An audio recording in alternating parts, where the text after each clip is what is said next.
enhla nasezansi ngiyabingelela. Cha ngizoba mfishane nganza kwethu, ngifisa ukubala ngiphendule inkulumo kulezi insukwane ezidlule eyenziwe uGadla uMfokanxumalo. uGadla ke kimi umne wethu aphinde abe usibari wami. Insizwa nje sihoshelana kahle kakhulu nayo. Kepha le nkulumo ngithi angiyiphendule ngoba Gadla kunabantu abaningi abayizinsizwa eyisencane eyikholela kuwena ngoba umholi uma phambi kwabantu njobucula uma phambi kwabantu kunabantu abaningi noma yini oyikhulumayo abazoyithatha njengeqiniso kugcine konakala nezingane abazoyithatha njengeqiniso sibari kugcine konakala ngisho nezingane zethu lezi esizamayo ukuthi siyikhulise ngesizulu ekuyiso kulelizwe eselabanjeni. Sibari udala inhlekelele ezweni. Lento ikhulumayo sibari ukuthi umuntu uba umnomzane lapha ekugane khona ingane yakhe, awubi umnomzane uma ngabe ingane yakho ingaganile, uba umnomzane ngoba uganisile ingane yakhe yagana. Lo nkulumo sibari ihlanakezelwe. Ayisilona iqiniso sibari. Ngoba kushuthi ngenye indlela wena sibari uthi indoda egane ezali ingane zayo azangagana kusho lo ndoda yaze ize yafa ingaye nomnomzane. Uqonda ukusho lokho, uqonda ukuthi sibari amadoda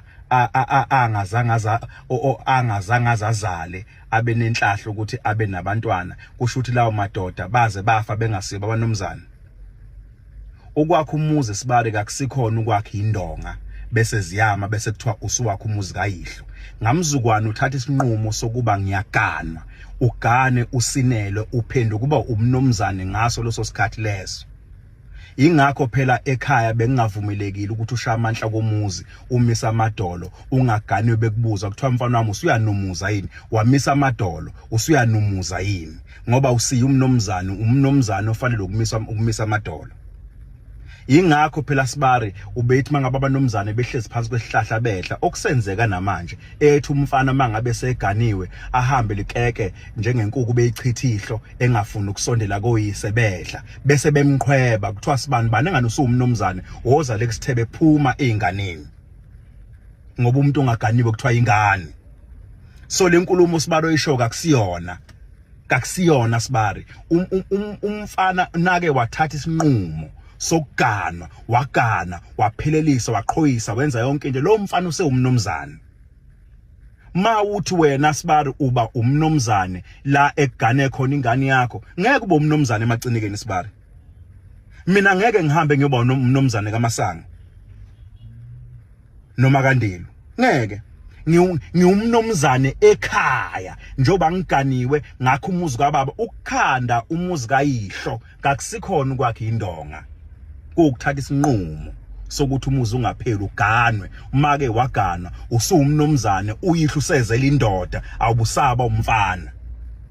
Ngakho sibari ngithi lento kasiyilungise ngoba sibari uma phambi kwabantu baningi abantu abakholela kuona udala insambathe kungakazi uyibone ezweni kuzomosheka ngisho lezi ingane esizele ngoba lenkulumo zoze zife zibuka zicabanga ukuthi ziyoba abanomzane la kugane khona izingane zazo.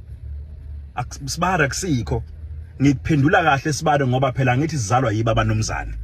Singabanomzane nje sibari namhlanje sizalwa yiba abanomzane satshelwa futhi ukuthi yini umnomzane singabanomzane ngokungahlonizi. Ngakho lenkulumo engiyikhulumayo kakusona isiZulu futhi sasemthandeni kaMaphumulo.